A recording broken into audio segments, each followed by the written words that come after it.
حضور صلی اللہ علیہ وسلم نے ارشاد فرمایا کہ 3 آدمی ایسے ہیں کہ ان پر اللہ تبارک و تعالیٰ کا عذاب لٹکا رہتا ہے، کب ان کے اوپر عذاب آ جائے نہیں معلوم۔ 3 لوگ ایسے ہیں کہ ان کے اوپر اللہ کا عذاب لٹکا ہوا رہتا ہے، زیادہ کھانے والا، زیادہ سونے والا، زیادہ بات کرنے والا۔ آج ہمارے اندر تینوں باتیں ہیں۔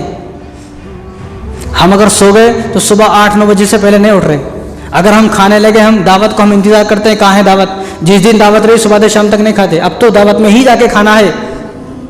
تو زیادہ سونے والا، زیادہ کھانے والا اور زیادہ بات کرنے والا، اب تو کسی کے پاس بیٹھتا ہے وقت وہ اتنے مسئلے بتائے گا، حالانکہ اس کو پتا ہے کہ میرے پاس کچھ بھی نہیں ہے، انہیں ہمارے کو مسئلے بتاتا، پھر وہ چپ ہی نہیں ہوتا، بات کرتا رہتا ہے۔ بھائی خاموش رہنا، ہر مجلس بات کرنے کی نہیں ہوتی، جب اپنے سامنے بڑے بیٹھے ہوں تو آدمی خاموش رہے، اسی میں اس کی عزت ہے۔ تو دکان میں کچھ ہے نہیں لیکن دکان کھول لے ایک آدمی تو اس کو گراہی نہیں ہے۔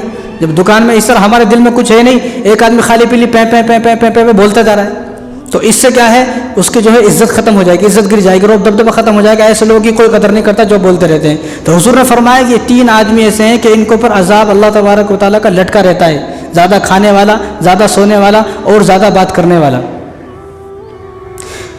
ساری رات بات کرے گا تو اللہ تبارک و تعالیٰ کا تو عذاب لٹکے گا۔ اب جس سے باتیں ہو رہی ہیں وہ بھی کسی کی بہن ہے، وہ بھی کسی کی بیٹی ہے۔ آج تو کسی کی بیٹی سے بہن سے بات کرے گا، کل ایک دن آئے گا جب تیری بھی بہن بیٹی ہوں گی، وہ الگ بات ہے، تیرے کو نہیں معلوم ہوگا، وہ الگ بات ہے۔ تو یہ سوچے گا نہیں میری بہن اور میری بیٹی ایسی نہیں ہے، تجھے معلوم نہیں ہوگا، لیکن یہ قرضہ ہے۔ یہ میرے نبی نے جب فرما دیا ہے تو اگر کسی کی بہن بیٹی کے ساتھ کرے گا تو تیری بہن بیٹی کے ساتھ بھی ایسا ہوگا۔ حضور صلی اللہ علیہ وسلم کے پاس ایک دیہاتی آدمی آئے، انہوں نے کہا کہ میں کلمہ تو پڑھ لوں گا، دیہاتی نے کہا لیکن مجھے زنا کرنے کی عادت ہے، آپ مجھے اجازت دے دیں۔ تو حضور نے فرمایا کہ ٹھیک ہے تجھے اجازت ہے، لیکن ایک بات سوچ، کیا تو یہ چاہتا ہے کہ تیری بہن کے ساتھ کوئی ایسا کرے؟ انہوں نے کہا کہ میں تو نہیں چاہتا۔ تو یہ چاہتا ہے تیری بیٹی کے ساتھ کوئی ایسا کرے؟ کہا نہیں۔ تو یہ چاہتا ہے کہ کسی تیری پوتی کے ساتھ، تیری نواسی کے ساتھ، تیری ماں کے ساتھ کوئی ایسا کرے؟ کہا نہیں۔ تو فرمایا کہ وہ بھی کسی کی بہن بیٹی ہے، وہ بھی کسی کی پوتری ہے، وہ بھی کسی کی نواسی ہے۔ تو اس نے کہا کہ رسول اللہ اب میری بات، آپ کی بات میرے دل کو لگ گئی، اب میں یہ کام نہیں کروں گا۔ تو اس نے کلمہ بھی پڑھ لیا تو وہ بھی کر لی۔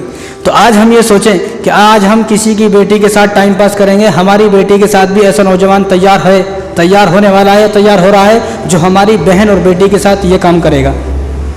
اگر بات کر رہے ہیں کسی کو دھوکہ دے رہے ہیں، ٹائم پاس کر رہے ہیں، تو یاد رکھیں کہ اللہ تبارک و تعالیٰ نے وَإِنَّ عَلَيْكُمْ لَحَافِظِينَ كِرَامًا كَاتِبِينَ يَعْلَمُونَ مَا تَفْعَلُونَ۔